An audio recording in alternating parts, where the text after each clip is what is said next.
Wednesday evening, February 5th, I believe, and I'm going to play actually something a little different, an underground Long Island 1100 plus 300 for the last longer, $1,400 in total. Honestly, usually gets about 20 to 25K to first, with the last longer 25 to 28K. I'm gonna vlog it.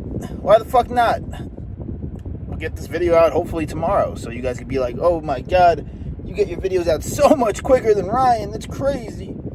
But yeah, I will bring you guys for the journey. Let's go win. Now, last longers. Let's talk about last longers. It's basically a buy-in without rake. Who the fuck wouldn't do that? Next stop, Torney. Okay, you got it. Listen, what I'll do is I'm gonna give her your phone number for tomorrow, and she's gonna meet up with you tomorrow after work. A $5,000 early bird add-on for regging at the start of the tournament, which we have 55,000 in our stack. We don't play a hand in the entire level 1, which brings us to level 2 of 242. Yes, they do a half big blind ante. It's underground. It's fucking weird, but it is what it is. Under the gun opens. Under the gun 1 calls, folds to us on the button. We look down at pocket 5s. Nothing else to do here but put in the call. Per usual at these underground crazy tournament or cash games, the small blind, the big blind also call. We're going 5 ways for our first hand of the night. Flop comes 10, 8, 8 with 2 diamonds, 1 heart. We have black 5s. Small blind check, big blind check, under the gun 1 check, and we check. So checks through. I considered betting flop, but I mean, just too many people. Turn 4 of spades, total brick. Checks through again. Again, I considered stabbing, decided it just wasn't really worth much. And then the river comes the magical 5 of hearts. Rip it right off. Now the small blind decides to bet out for 2.5 big blinds. So at 2K, 200, 400, that's 1,000 in chips. Under the gun 1 puts in the call. Everyone else folds. Now it's on us. What do we do? What sides would you raise here? I decided to go kind of greedy, thinking that it just looks like a pretty clear bluff spot opportunity that, someone, I don't expect people to really fold a 10 if the small blind has a 10 and was just like kind of waiting and seeing what happens. Obviously, we can also get value from 6-7, although I would expect 6-7 to bet much larger than this. And if he somehow has an 8, we want to at least get the max. I don't expect him to bet jam. And obviously, if I face a jam, I would most likely just fold here. But we put in a raise. We go kind of greedy, and we go 21.25 big. So he goes 1,000, and I go 8,500. So it's 1,000 call, 8,500, which is like 1.5x pot. And they both fold. So be it. Maybe a little too greedy, but we win our first pot of the night. We move on to hand number 2. About 2 hands later, we get dealt pocket aces in the hijack. It folds to us. Blinds are still 200, 400, 200. We have about 60K in our stack, and we decide to raise to 1,000 or 2.5 bigs. The button calls and the big blind calls. We go 3 ways to the flop. Flop comes pretty good, given that we have the ace of clubs, queen, 5, deuce with 2 clubs and 1 heart. The big blind checks. We decide to check. I would do some betting here with aces with the ace of clubs, but in game decided to check this time, and the button pretty quickly checks back. Turn is the deuce of clubs, seemingly a pretty good card for us, giving again that we have the ace of clubs, pairs the bottom card, but we now have an overpair on a paired board. Big blind checks. We bet 40% pot, about 1.5K, targeting the obvious, king of clubs X or king X with the jack of clubs, king X with the 10 of clubs, vice versa. Some queen X that decides to check back flop, and so on. Some middling pocket pairs with a club. Just trying to extract some value. And the button very quickly surprises me with a raise to 4,000, a small raise. Big blind quickly folds, and it's back on us. I weigh my options. I consider putting in a 3-bet thinking there that this just feels a lot like king queen, that check back flop, or queen jack that just wants to, buy showdown for river. But given how people play, I mean, he definitely has ace deuce suited in range. He could also potentially have like 7-6 of clubs, 6-5, 6-4 clubs, 8-7 of clubs. People play pretty wide. These are all fine flats pre. So I decide eventually to just make the call. The river comes a brick, the 9 of hearts. I pretty quickly check. And right after checking, he checks back. I obviously expect aces to be the stone nuts when that happens. I turn him over and I find out I am dead wrong when he turns over ace deuce of spades. I feel like we got away really easy without any tough decisions on that river. He could have really put me in the blender. I'm surprised he didn't even at least consider betting. We lose a small one and we just move on with the night. We're back down the starting stack. Hand number 3. Let's see it. A few hands later, we pick up a small pot to get our stack back up to 56,000. Blinds are still 200, 400 with a 200 ante. We open king jack of diamonds from under the gun. The hijack puts in the call and the cutoff calls. Everyone else folds. We're going 3 ways to a beautiful flop of jack 5-3 with 2 diamonds, top pair and a flush draw. Given the dynamic of being out of position versus 2 players, I feel we need to do a lot of checking here. Unfortunately for us, though, the hijack and cutoff both check back. I was planning to put in a check raise, most likely. The turn ruins our dreams. It's the ace of hearts, bringing double flush draw. We again decide to check, and the hijack now puts in a bet of 1.6 thousand, which is about 4.5 bigs. The cutoff folds, and we have a cut and dry, pretty clear call. We're praying to see an improvement on the river, but unfortunately it comes out the 3 of clubs pairing the bottom card. We have no choice again to check to the aggressor, and he now pretty quickly puts out a bet of only 2,000 or 5 big blinds. I think about his range and decide, knowing the player is a bit of a loose, spewy, recreational player, that he's just going to have too much queen 10-0 and king 10-0, too much offsuit stuff, king queen 0. He's going to have all the suited diamond connectors. And because of that, and given the price that he gave me, I do decide to end up calling with second pair. And unfortunately, we do win the pot, but he had queen 10 of diamonds, so we were 1 diamond away from getting a massive double up. Let's move on. Nice little pot to pick up. Keep the momentum. Hand number 4.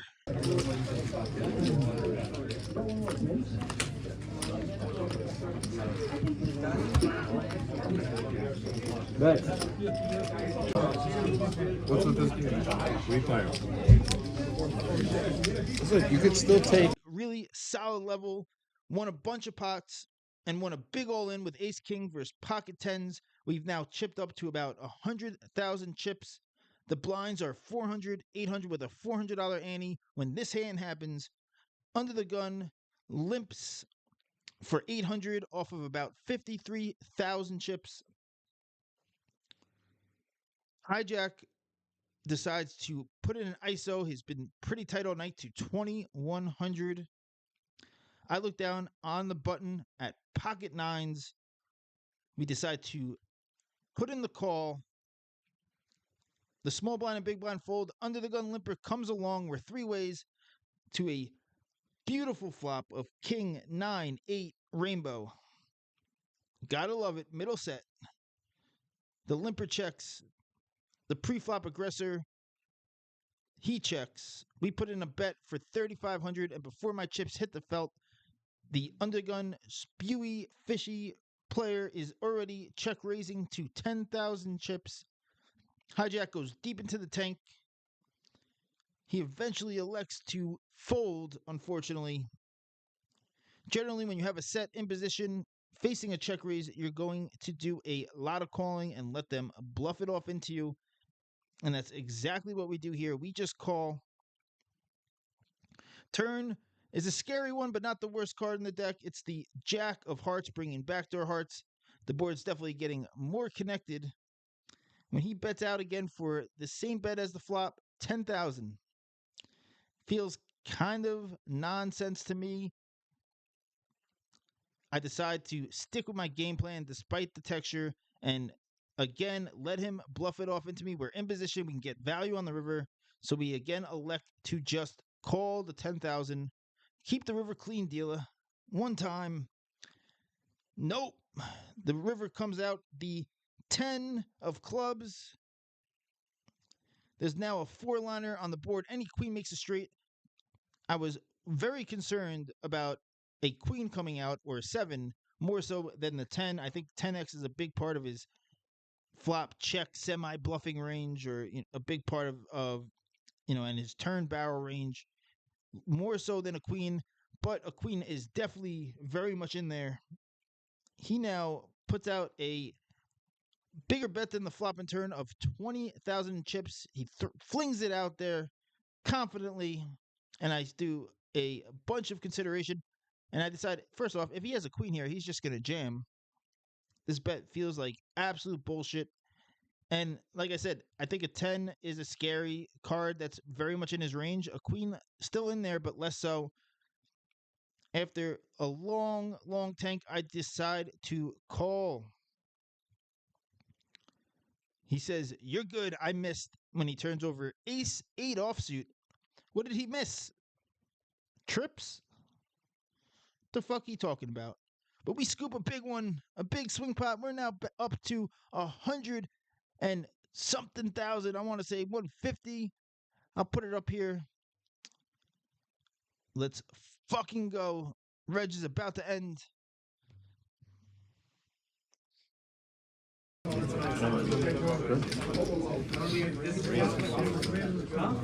No, not your fault. I just don't want to before I was acting early. So. I had them late, so I'm gonna change this.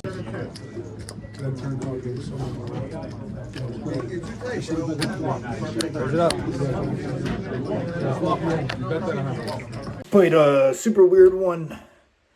Just tell the hand history real quick, but we had King Jack of Diamonds on the button. It goes under the gun limp, middle position limp. We raised King Jack of Diamonds to 4.5 big blinds to ISO. Small blind now goes to 10.5 big blinds, give or take. Everyone else folds. We put in the call.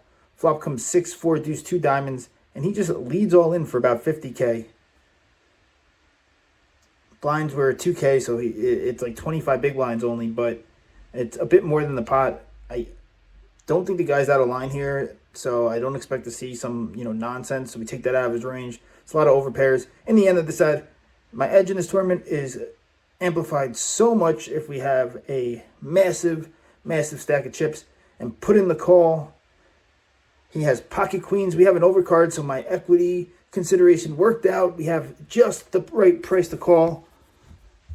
And we brick out, unfortunately. Very next hand, though, we double up with pocket eights. We win some other pots. We get our stack back up to a healthy amount when this hand happens. Let's get into it. Blinds are 1K, 2K, 2K. Yes, I didn't mention they went back to a normal big blind ante after Reg ended.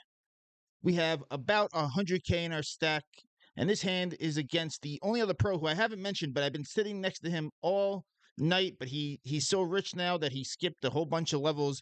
Soheb, who just recently finished second in the WBT, has traveled to the underground to mix it up with the Skells of Long Island. We open King, Queen offsuit from under the gun. Hijack, flat, loose, fishy, older recreational player. And Soheb defends in the big blind. Flop comes pretty good. King, Jack, 6 with 2 clubs. Soheb, the big blind, checks. We are going to bet pretty often here, especially with King Queen for a smaller size. We go for 4,000. The recreational player calls, and Soheb rips it all in, barely covering me. This just always feels like a draw. I weighed my options. I decided that the middle position player, who we have to obviously be concerned about, would have raised a stronger hand almost always. So we're definitely ahead of his range. And I believe Soheb would not necessarily jam his 2 pair plus, and that he's going to have potentially the same hand, maybe King 10 once in a blue moon, but most likely a hand like Queen 10 or Queen X of clubs or 10X of clubs, 9X of clubs, maybe some kind of combo draw, backdoor straight, flush draw. So after some deliberation, we put in the call, middle position folds, and we're up against Queen 10 offsuit.